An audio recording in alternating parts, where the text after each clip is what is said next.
ओम नमः पार्वती पति हर हर महादेव। आज हम फ्रीक्वेंसी डिस्ट्रीब्यूशन के बारे में पढ़ेंगे। पहला है डिस्क्रीट और अनग्रुप्ड फ्रीक्वेंसी डिस्ट्रीब्यूशन।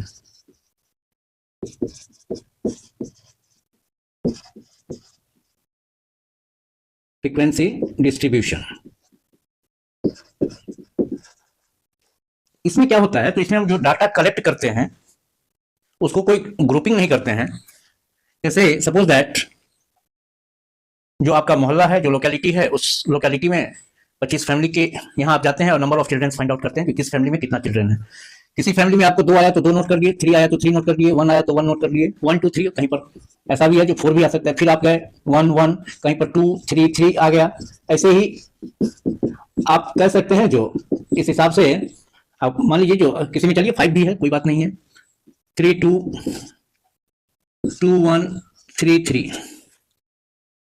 तो number of children in a family 1 2 3 4 5। तो यहां पर हम नंबर ऑफ चिल्ड्रन और नंबर ऑफ फैमिलीज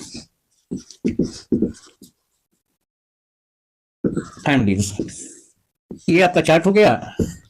आपके पास 1 है, 2 है, 3 है, 4 है एंड 5 है। नंबर ऑफ चिल्ड्रन, 1 चिल्ड्रन वाला कितना फैमिलीज है, तो ये जो नंबर ऑफ फैमिलीज है दैट विल बी, यही आपका फ्रीक्वेंसी हो जाएगा। लेकिन यहां पर इसको जो है, ये जो आपका रॉ डाटा है उसमें से उसको फ्रीक्वेंसी बनाने के लिए हम क्या करते हैं, तो टैली मार्क्स, ये एक वर्ड है स्टैटिस्टिक्स में, उसको यूज करते हैं। इसका अर्थ हुआ जो, जैसे देखिए नंबर ऑफ चिल्ड्रन 1 है तो एक 1 वाला ये हो गया, इसके लिए 1 बार दे दीजिए। फिर ये 2 यहां पर देख रहे हैं, 1 2 बार दे दीजिए। फिर देखिए एक 1 ये है, दे दिए। और ये 4 4 का ग्रुप रहता है। और 5वां जो होता है, 5वां लेफ्ट के अपर एंड से राइट के लोअर एंड को क्रॉस करता है। तो ये हो गया 5 फैमिली, 1 2 3 4 और 5वां। अब फिर ये भी है 6ठा, तो फिर आप यहां पर 1 कर दीजिए, हो गया। ये डाटा को पहले समराइज करते हैं एक हिसाब से, यही समझिए 2, फिर ये 3, इसके बाद और है 1 तो 4। अब ये जो एक चार्ट और तैयार करेंगे, ये जो टोटल नंबर हुआ तो ये 5 है, 4 तो ये ग्रुप में है और 5वां इससे हम किए तो 5 4 9। तो that is, it is called frequency. It means जो आप जो डाटा कलेक्ट किए थे उसमें ऐसे फैमिली यहां पर नंबर ऑफ चिल्ड्रन 1 है, उसकी संख्या क्या है, 9 है। यही आपका फ्रीक्वेंसी जो है दैट इज कॉल्ड, ये जो है आपका नंबर ऑफ फैमिलीज है। ये अनग्रुप्ड डाटा जो रहता है, जो रॉ डाटा ये है, इसी रॉ डाटा को इससे हम फ्रीक्वेंसी जो फाइंड आउट करेंगे तो ये है।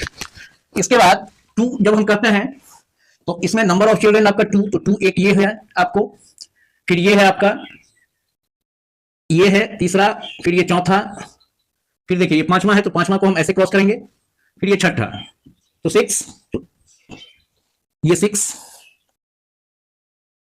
इसमें 1 सेकेंड 1 वाले में 1 2 3 4 5 6 7 8 9 और एक और था आपका 1, दैट इज, इट इज 10 है।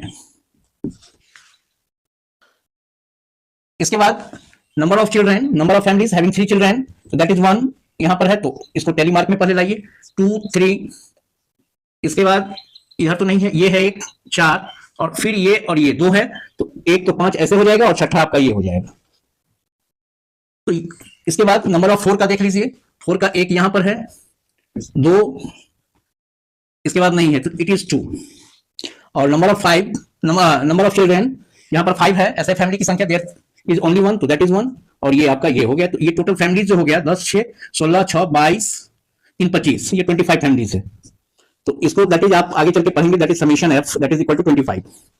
तो ये जो है आपका फ्रीक्वेंसी डिस्ट्रीब्यूशन, जैसे ये हमने टेबल तैयार किया, दैट इज कॉल्ड अनग्रुप्ड या डिस्क्रीट फ्रीक्वेंसी डिस्ट्रीब्यूशन। इसमें हम रॉ डाटा से फ्रीक्वेंसी का डिस्ट्रीब्यूशन एक टेबल तैयार करते हैं इस हिसाब से, और इस हिसाब से जो तैयार किए तो यही डाटा जो आपको हो गया जो अनग्रुप्ड फ्रीक्वेंसी डिस्ट्रीब्यूशन है। इसके बाद आता है क्या कहते हैं, कॉन्टिन्यूअस फ्रीक्वेंसी डिस्ट्रीब्यूशन या ग्रुप्ड फ्रीक्वेंसी डिस्ट्रीब्यूशन, तो वो आपको नेक्स्ट क्लास में, और उसमें 2 क्लास रहेगा। इसके बाद बार ग्राफ पर आ जाएंगे हम। आज के लिए इतना ही, थैंक यू।